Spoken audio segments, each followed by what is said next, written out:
C'est l'heure de vous informer sur Règle Magazine, Madame, Messieurs. Bonsoir et bienvenue à ce nouveau numéro de votre journal sur nos antennes. À la une d'actualité, le président Félix Tshisekedi a conduit le premier conseil de ministres du nouveau gouvernement Souminode sorti il y a une semaine. C'était ce vendredi 15 août 2025. Au Nord Kivu, plus de 60 civils tués en septembre désert par le groupe armé ADF lors des attaques dans les territoires de Beni et Lubero. Madame, Messieurs, encore une fois de plus, bienvenue. Comme annoncé dans le sommaire, le gouvernement Souminode a tenu ce vendredi 15 août 2025 sa première réunion de conseil de ministres marquant le début d'un nouveau cycle politique en République démocratique du Congo. Une nouvelle rencontre solennelle au cours de laquelle le président Félix Tshisekedi a enjoint les membres du gouvernement à faire preuve de solidarité, de responsabilité et d'efficacité afin de traduire en actes les engagements pris devant la nation. Suivez. Dans son intervention relayée par le porte-parole du gouvernement, le président Félix Tshisekedi a rappelé le principe fondamentaux qui doivent guider l'action gouvernementale, respect de la Constitution, gestion orthodoxe des ressources et engagement envers les attentes de la population. Le gouvernement connaît les attentes du peuple, il doit reproduire le résultat visible et tangible, a-t-il insisté selon Patrick Muyaya, porte-parole du gouvernement. Le chef de l'État a également souligné l'importance de stabiliser le macroéconomique, de maintenir la discipline budgétaire, de soutenir la croissance et de créer les conditions d'un développement inclusif et durable. Il a appelé à évaluer les réformes existantes, à les améliorer ou à initier de nouvelles, notamment dans le secteur de la sécurité, du transport, de la scolarisation et de la gestion publique. Félix Tshisekedi a interpellé le ministre et un des vice-ministres. De son côté, la première ministre Judith Suminwa appelle les membres du gouvernement à faire preuve de redevabilité, à maîtriser leur communication. De son côté, la première ministre Judith Suminwa appelle les membres du gouvernement à faire preuve de redevabilité, à maîtriser leur communication et à préserver la confidentialité des délibérations du Conseil des ministres. Elle a annoncé la mise en place de mécanismes d'évaluation périodique des réalisations de chaque ministre sur la base de la feuille de route claire et mesurable. Pour renforcer la cohésion et l'efficacité de l'équipe gouvernementale, un séminaire de travail sera organisé prochainement à l'attention de tous les membres du gouvernement, a rapporté Patrick Muyaya. Poursuivant, près de 60 civils ont péri en intervalle de septembre désert dans des attaques attribuées aux rebelles alliés aux démocrates fortes ADF qui ont séparément ciblé des localités du secteur de Bapéré dans les territoires de Lubero et dans la cité d'Oicha, chef-lieu du territoire de Beni en province du Nord Kivu. Il s'agit des assauts meurtriers simultanés qui font craindre des actes de représailles de la part des combattants islamiques dont une importante base a été démantelée par la coalition armée congolaise et ougandaise dans la région de Massamba en Ituri. La plus récente a eu lieu le samedi 16 août 2025 dans le quartier Mbimbi à Oicha, chef-lieu du territoire de Beni. Selon des témoins, des assaillants armés ont pénétré dans la cité vers 21h heure locale, tuant au moins 9 personnes et incendiant une dizaine de maisons. Des images macabres circulant sur les réseaux sociaux témoignent de la violence de l'assaut. L'attaque a provoqué un déplacement de plusieurs habitants vers d'autres zones jugées plus sûres et sécurisées. Quelques jours plus tôt, au moins 47 civils avaient péri dans le secteur de Bapéré, territoire de Lubero, lors des massacres perpétrés dans les villages Ikenge et Melia. Les victimes ont été tuées à l'arme blanche et par balle. Une journée de deuil national a été décrétée ce lundi 18 août 2025 par les autorités locales. Ces violences interviennent après la destruction d'une importante base des ADF en Ituri par une opération conjointe des armées congolaises et ougandaises. Selon les chefs des secteurs de Bapéré, le massacre serait des représailles à ces offensives. L'armée congolaise estime que les ADF cherchent à se venger sur les civils pour désorienter les forces loyalistes. Le porte-parole du secteur opérationnel Sokola 1, le lieutenant Marc Elongo, a réaffirmé la détermination de l'armée congolaise à anéantir ces terroristes et appelle la population à accompagner les actions des forces régulières. Outre le lourd bilan humain, ces attaques entraînent de graves conséquences socio-économiques. Villages vidés, maisons et champs abandonnés, routes rendues impraticables.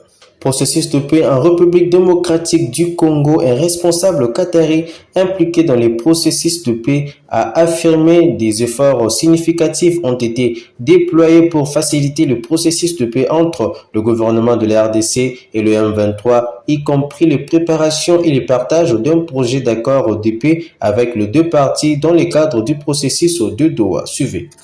Nous reconnaissons les défis sur terrain et espérons qu'ils pourront être surmontés rapidement grâce au dialogue, à un engagement sincère, a ajouté ces responsables. Bien que le calendrier prévu dans les déclarations des principes de Doha pour la signature de l'accord n'ait pas été respecté, les deux parties ont répondu positivement aux facilitateurs et exprimé leur volonté de poursuivre les négociations, a-t-il poursuivi.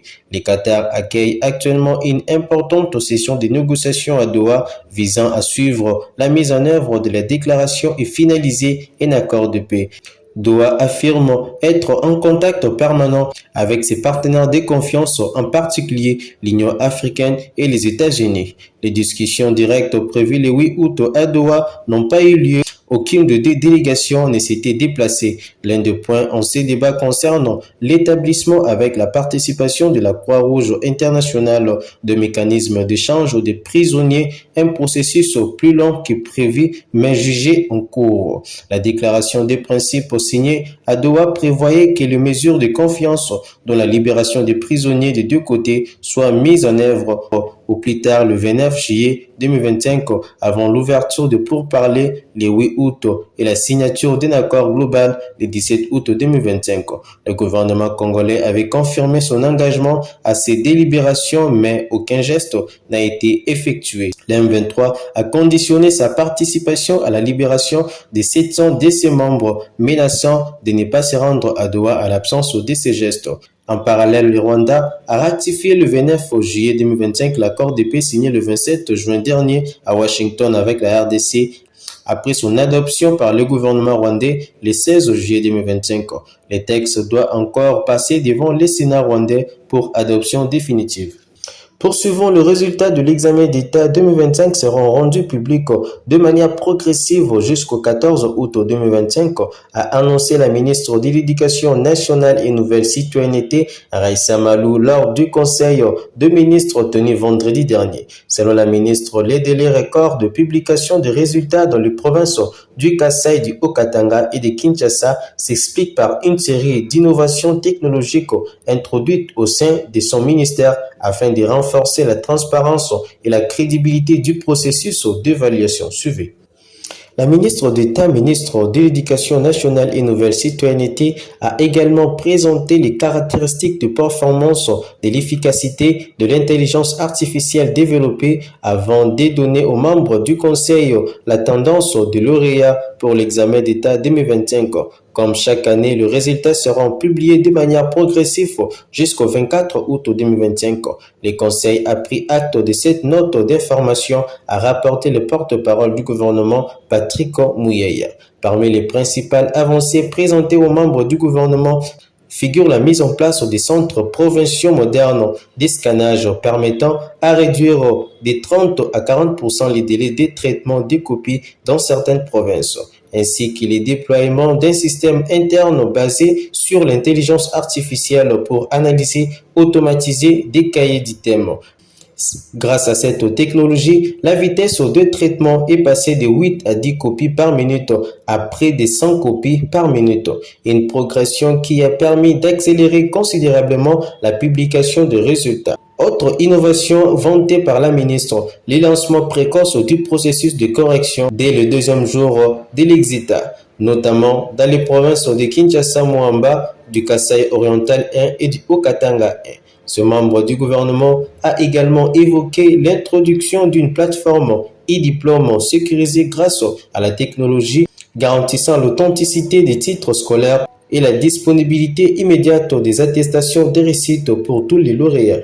Poursuivons à Kinshasa, la Caisse nationale de sécurité sociale des agents publics a officiellement lancé un siège de sa direction générale à limiter les travaux de mise en œuvre de son partenariat stratégique avec le cabinet international Finactu. La cérémonie a été présidée par le directeur général Junior Mata. Suivez. Cette initiative marque une étape décisive dans la transformation institutionnelle de la SENSAP, en ligne avec la vision du président de la République Félix Tshisekedi qui fait de la réforme des institutions publiques un pilier de la bonne gouvernance. Elle bénéficie également de l'appui du vice-premier ministre, ministre de la fonction publique Jean-Pierre Liao. Le partenariat s'articule autour de 8 chantiers prioritaires dont l'interopérabilité des systèmes, la viabilité actualisée et la sécurisation des actifs. Objectif, bâtir une institution plus performante, financièrement durable et proche des assurés. Les experts de la Finactu et les cadres de la SENSAP travaillent conjointement pour garantir la transparence, l'efficacité et l'amélioration des services dans les perspectives d'une projection sociale modernisée et adaptée aux besoins des bénéficiaires. Autre chose, à présent, 6 personnes dont un officier des FRDC, son épouse et son garde du corps ont péri dans l'accident d'un aéronef survenu le samedi 16 août 2025 à environ 34 km de la ville de Kisangani en province de la Chopo. Selon les sources sécuritaires, une personne aurait survécu sur les 7 passagers à bord de cet aéronef complètement endommagé. Suivi. Dans son rapport préliminaire de ce samedi 16 août 2025, le commandant de l'aéroport international de Kisangani a révélé que la tour de contrôle n'a jamais été en contact avec l'Antonov qui a crashé au village Batsepo.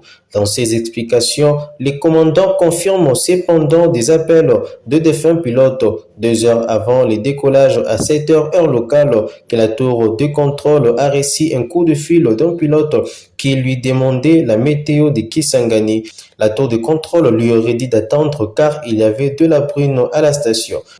Le même pilote a rappelé à 8h45 heure locale et la tour lui a fourni des données météorologiques lors de cet appel.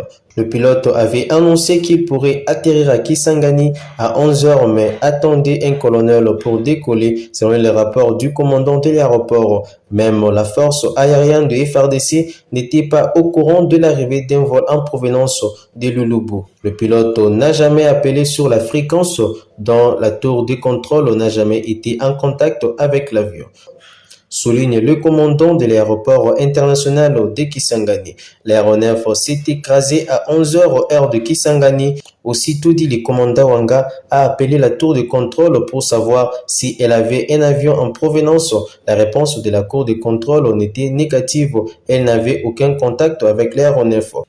L'Antonov avait 7 personnes à bord. L'appareil a été complètement calciné. 6 personnes ont perdu la vie. Une personne a été sauvée de justesse par les cultivateurs de Batsepo. L'unique corps sans vie récupéré a été identifié comme celui de l'inspecteur de l'autorité de l'aviation civile.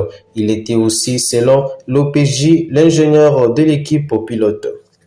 Et pour finir en santé, en 5 jours, soit du 12 au 16 août 2025, 9 cas suspects et un décès de choléra ont été enregistrés dans la ville de Matadi au Congo central, a indiqué le médecin-chef des zones de santé de Matadi. Suivez. Depuis le 12 août, nous avons enregistré 9 cas de suspicion du choléra et dans les 9 cas, il y aura un décès. 2 personnes sont sorties guéries du centre de traitement du choléra et les autres, nous les avons hospitalisées au niveau de notre centre de traitement du choléra, a expliqué Dr Christian Kazuma, médecin en chef de la zone de santé de Matadi.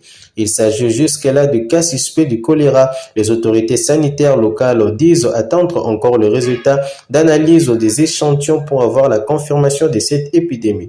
Tout part de l'usage de l'eau de rivière Bumba située dans la zone de santé d'Ntsonampango et utilisée par quelques paysans de Matadi pour leurs travaux champêtres, a expliqué Dr Kuzuma. Nous avons comme l'une des causalités de tous ces cas la rivière Mbumba. Elle est située à la zone de santé d'Ntsonampango. La population de Matadi traverse l'Ampozo pour aller réaliser les jardins là-bas et revient à la population d'Ntsonampango qui fait aussi les jardins à ce niveau. La riposte au niveau de la zone de santé a déjà été mise en œuvre. Selon la même source, des équipes et des commissions ont été créées. Une équipe de surveillance qui descend sur terrain pour investigation des cas. Nous avons de médecins, nous avons des liquides, mais sûrement, ils ne sont pas en quantité différente. Parce qu'il fallait prendre aussi en charge des contacts. Tous les cas que nous avons enregistrés en a poursuivi le médecin. Il a par ailleurs demandé à la population locale d'être vigilante et d'appliquer toutes les mesures nécessaires pour éviter la propagation de cette maladie. Madame, Messieurs, c'était tout pour ce soir. Merci de nous avoir suivis. Bonne continuité des programmes sur Aigle Magazine. N'oubliez pas de vous abonner pour ne rien manquer d'actualité. Merci.